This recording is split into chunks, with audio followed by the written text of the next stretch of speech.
आज हम जानते हैं कॉन्स्टिपेशन के बारे में, यानी कि कब्ज़ के बारे में।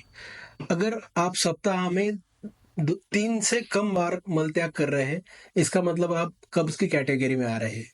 ये सबका विभिन्न-विभिन्न हो सकता है कि कौन कितनी बार मल त्याग करता है। कोई व्यक्ति दिन में 3 बार मल त्याग करता है, कोई व्यक्ति 2 दिन में 2 बार जाता है या कोई हफ्ते में 3 बार जाता है या 2 बार जाता है, तो वो सब नॉर्मल अपना-अपना फिनोमेना होता है।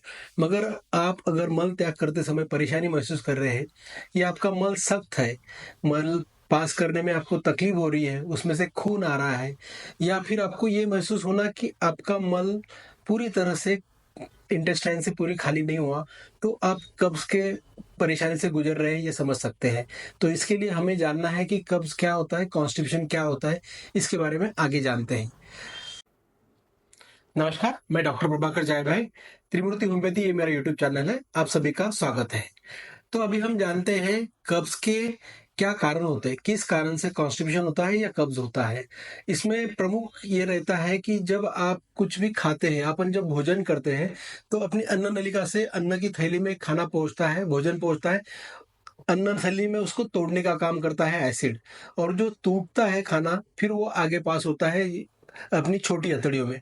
छोटी अतड़ियों में जो अपन भोजन करते हैं, उसमें से अपने शरीर के लिए जो महत्वपूर्ण घटक है जैसे विटामिन्स है, मिनरल्स है, अन्य चीज़ें हैं उसको एब्सॉर्ब किया जाता है और फिर जो बचा हुआ पार्ट रहता है वो जाता है बड़ी अतड़ियों में और बड़ी अतड़ियों का काम है जो खाने में पानी बचा हुआ है उसको चूस एब्सॉर्ब कर लेना और फिर बचा हुआ अपना मल बनता है।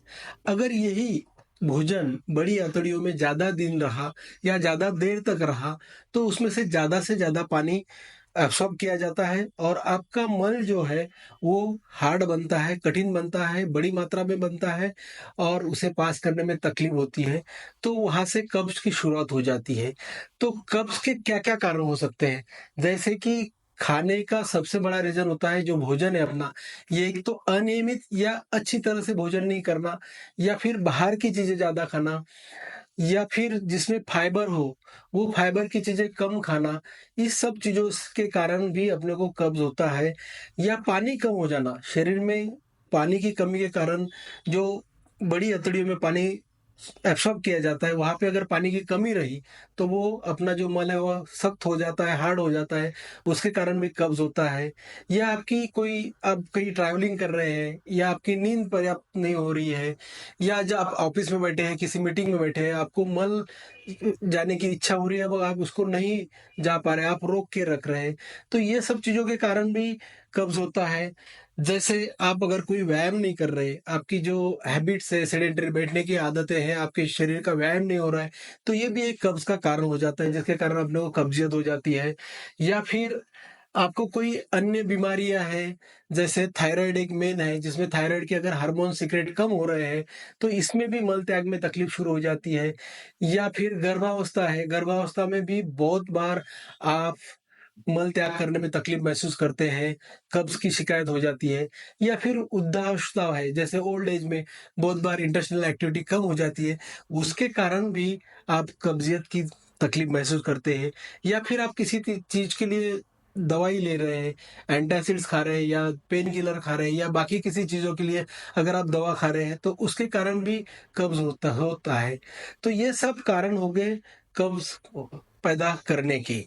तो आगे देखते हैं अपन कि कब्ज़ के क्या-क्या लक्षण दिखते हैं। कब्ज़ के लक्षणों में हम ये देखते हैं कि अगर आप हफ्ते में 3 बार से कम मल त्याग कर रहे हैं, तो आपको कब्ज़ होने के चांसेस हैं या आप जब कब्ज़ पास करते हैं, तो आपको ये महसूस होता है कि कब्ज़ पूरी तरह से खाली नहीं हुआ है या फिर आपका मल सख्त होना, ड्राई होना या फिर बहुत हार्ड ढेकले जैसा होना, ये भी कब्ज़ का एक लक्षण होता है।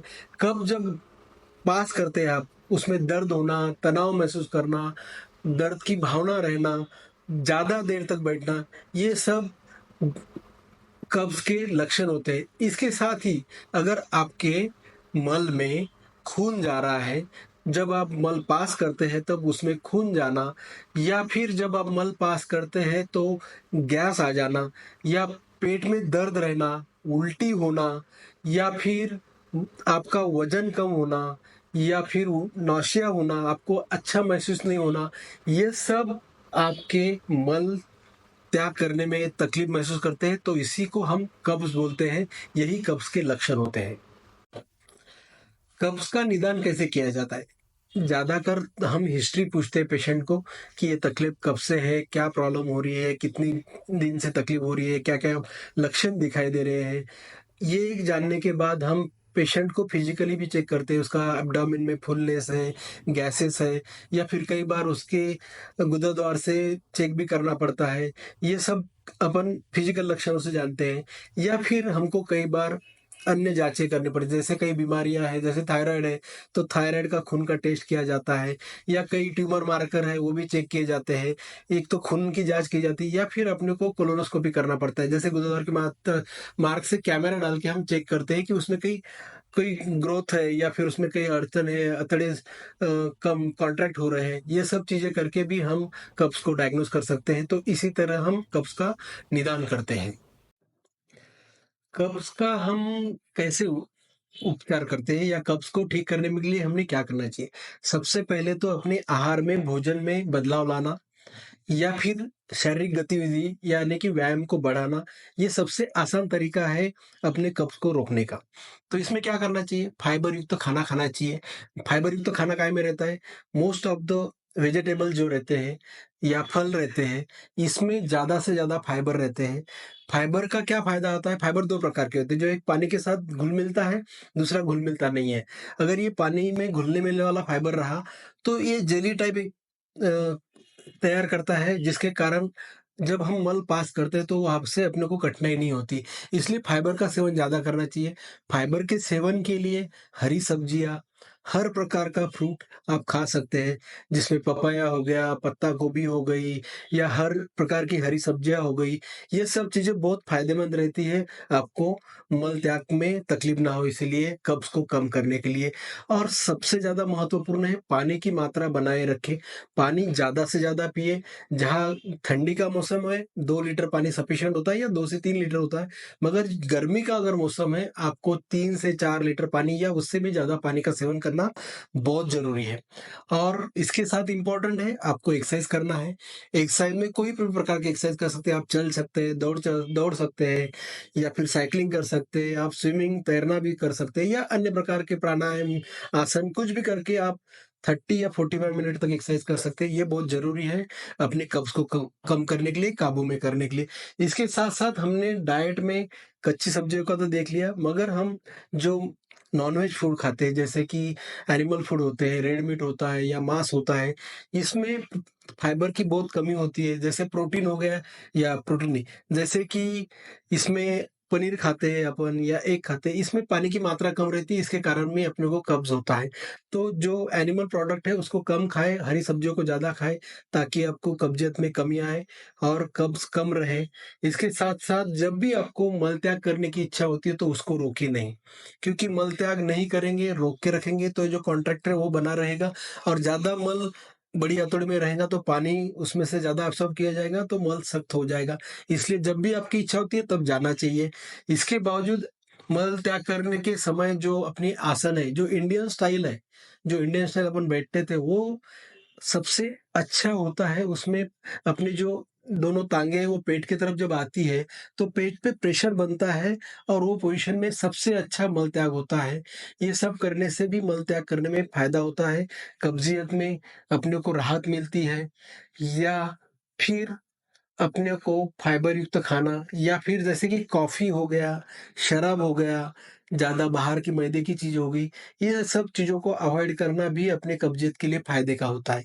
तो फाइबर युक्त खाना, बाहर का खाना कम, नॉन-वेज खाना कम, पानी का ज़्यादा सेवन, ये सबसे महत्वपूर्ण है अपने कब्ज़ियत को कंट्रोल करने के लिए। इसके बाद हम देखते हैं कि होम्योपैथी में इसका कैसे उपचार किया जाता है।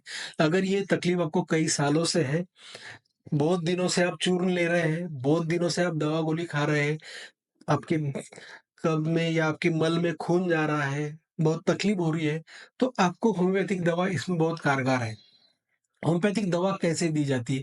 होम्योपैथिक दवा देते समय आपके पूरे लक्षण जाँच किए जाते हैं, आपका स्वभाव जाँच किया जाता है, आपको क्या तकलीफ है वो जाँच की जाती है, आपके फिज़िकल लक्षण जाँच किए जाते हैं और ये सब मिला के आपकी जो बद्धकोष्ठता या फिर आपकी जो कब्ज़ की शिकायत है, इसकी जो टेंडेंसी है, इसके लिए ख़ास करके होम्योपैथी में दवा दी जाती है।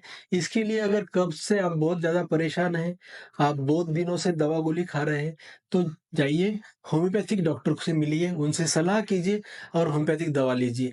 अगर आपको ऐसा लगता है कि आपको मेरी हेल्प की ज़रूरत है, आपको मेरे से दवा लेना है, मेरे से सलाह करनी है, तो मेरा नंबर दिया गया है। तो आप मुझसे भी व्हाट्सएप पे कांटेक्ट कर सकते हैं या मुझे कॉल कर सकते हैं या मैं आपको दवा भेज सकता हूँ, तो आप मुझे कांटेक्ट करिए। अगर आप मेरे चैनल पे नए हैं, तो मेरे चैनल को सब्सक्राइब कीजिए। ये वीडियो आपको पसंद आ रहा है, तो वीडियो को सबसे शेयर कीजिए और लाइक कीजिए। धन्यवाद।